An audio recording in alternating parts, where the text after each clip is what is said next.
Now, after the break, it's not news that Nigeria's debt servicing is costing the federal government over 100% of revenue. We'll drill down on this and more. That's next. Do stay with us. This is Business Morning.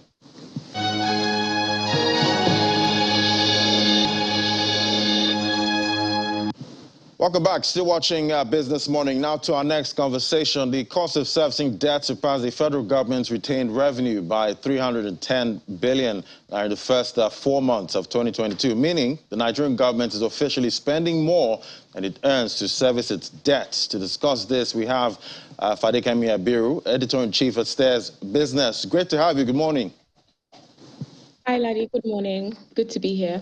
Yeah, great to have you. So we've been getting warnings about this for a while now, but it was projected to happen sometime later on. But we're there now. What does this mean for Nigeria?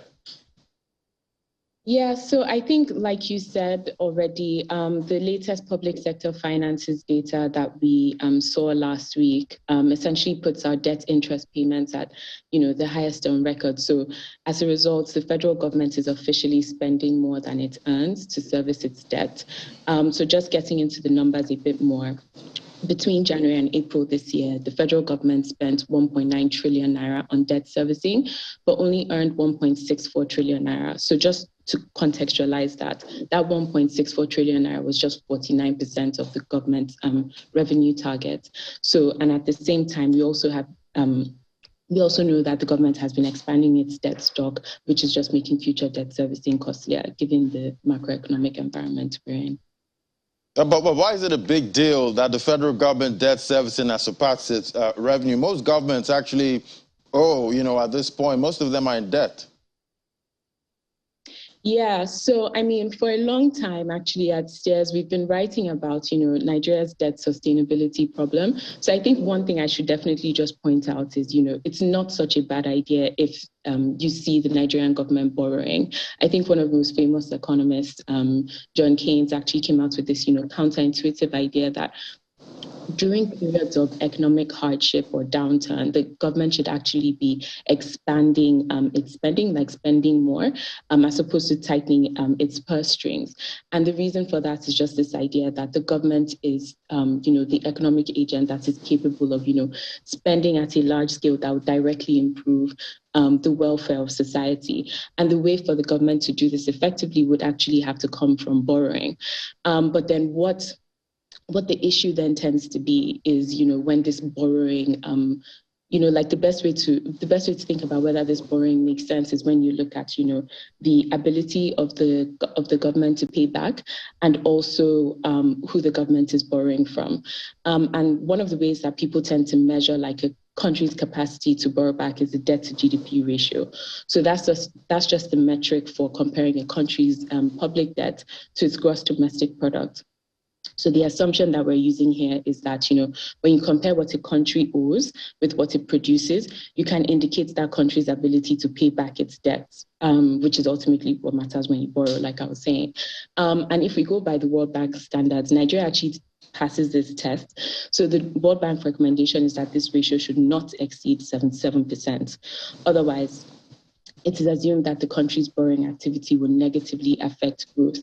So latest numbers, I think, put Nigeria's debt to GDP ratio around like 23%. But one thing that I really believe is that this debt to GDP ratio is actually an incomplete metric for understanding a country's debt position. So in some of the world's largest economies, for example, they have a debt to GDP ratio of more than 86%. Japan is sitting pretty with over 260%, but you don't see anyone like disturbing them. On the other hand, Ghana has a much lower debt to GDP ratio than Japan does. But, we've already been hearing news about them going to the IMF to talk about a bailout so that they can settle their creditors. So that's basically one of the reasons why it is such a big deal, because the debt to GDP ratio is only telling us half of the picture. We need to think about the fact that the federal government has struggled to meet its revenue targets since 2016. Meanwhile, we keep surpassing our expenditure targets, mostly spending on an inefficient fuel subsidy, these debt service payments, recurrent expenditure instead of like capital expenditure that actually generates like, real growth and development for the Nigerian economy. I'll also say that one other thing that's also worrying with these debt service payments is the risk of currency devaluations, especially when it comes to our external debt. So because we borrow in dollars, the government actually has to earn much more to pay back when the time comes. Even with the managed exchange rates regime that we have, the parallel rates tell you all you need to know about the pressure the Naira is facing with all the spike in demand for the dollar that we have been seeing. So the headline here is like, we think it's bad now, but it's just going to keep getting even more expensive for us to service our debt. Even with, countries like the U.S. actually raising rates, at this point. So is all of our debt, the external debt, is it mostly dollars? Sorry, I didn't get that, Laddie. Most of our external debt, is it mostly dollars at this point? So our debt is actually made up of external and domestic debt. Nigeria's external debt as a percentage of our total debt has increased significantly. So before 2016, Nigeria raised $1.5 billion worth of Eurobonds. In 2018 alone, that went up to $3 billion worth of Eurobonds. Today, Nigeria has $15 billion in outstanding Eurobonds. Typically, Eurobonds they have this benefit of having lower interest rates than domestic loans. They also have an advantage over, taking our loans from like the IMF or the World Bank because they don't come with these like strings attached, so to speak. I guess during the structural adjustment period of the, late 1980s and 1990s, you saw the likes of the World Bank saying that, if Nigeria wanted like any loans, we had to adopt like market liberalization policies. Those kinds of strings don't necessarily always work for the country's context. So I get why, any government would not necessarily always want to go down that route. I think even recently, I think it was during the pandemic year that the IMF actually gave advice that, the Nigerian government should work towards unifying its multiple exchange rates as a prerequisite for getting like further financial assistance. I actually think that's a good idea, but right. That's a conversation for another day. But essentially the thing with Eurobonds is that, the more precarious a country's fiscal situation becomes, the higher the interest rates the market imposes on its Eurobonds. And, foreign perception on the Nigerian economy right now is not at its greatest. So, and this has been the Nigerian story. In January this year, the federal government raised a $1 billion Eurobond at an interest rate higher than its $4 billion Eurobond in 2021. So you can already see just evidence of these like macroeconomic conditions playing out. All right. So Fadike, I remember an article that said that each Nigerian, owes about 200,000 naira. Looking at these loans. So looking at this ratio now, how does it impact the average citizen?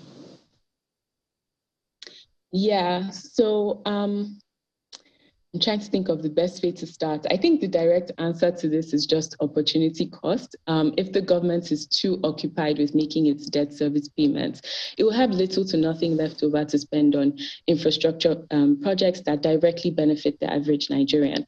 That means less investment into education. The long-standing ASU strike that has delayed the university degrees of many Nigerian students is just one illustration of this. The government is too busy repaying our creditors and doesn't even have enough to pay like teachers' salaries or even make meaningful investments in our education system so it can prepare students for the modern economy. I think that's quite sad. There's also like growing risk over our solvency situation. So I talked earlier about how, the debt to GDP ratio appears to put Nigeria in the clear by international standards. But when you actually look at what's going on in other parts of the world, so between 2015 and 2022, the IMF list of high debt risk countries in sub-Saharan Africa has grown from 8 to 23. At the moment, Nigeria is not one of them, so I don't want to give the implication that we are, but that's not saying much because the bar the bar is really low to qualify on that list. Like only a debt default classifies as a debt risk. But we do not need to wait until we get there to sound the alarm. If we just keep borrowing to repay our debts, we could end up in a cycle of dependency. And that just keeps us trapped in a cycle of escalating borrowing and even more debt. Yeah, quite a bleak outlook there. But what solutions do you think the Nigerian government has at this time? Yeah, so I believe that something that people tend to overlook a lot is the importance of the Nigerian budget. So when we vote for a president, we're essentially giving that person power to intervene in a way that supports the economy. At Stairs, we've also written about how a government usually has two jobs, either to regulate, to improve the business environment, or fiscal spending. So by fiscal spending, one example can be just looking back at 2020, when a lot of governments were just, injecting a lot of like fiscal for example, like when the US was, handing out stimulus checks to Americans just to kind of like prop up the economy and make sure that, people didn't fall to the wayside as a result of lockdown measures. But the main way the government funds this fiscal spending is through the budget. That's what makes it so important.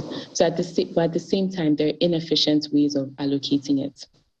And so like when I think about solutions for the Nigerian government, the first thing that I want to emphasize is the importance of like meaningful spending, right? So I talked earlier about how it's important for the Nigerian government to spend. It's not such a big issue if you're borrowing, if you're actually spending in a meaningful way. And that's just because the government is supposed to create multiplier effects. So 1 naira of spending should lead to more than 1 naira of income in the rest of the economy. So one way to achieve this is through capital expenditure, investing in roads, schools, and healthcare.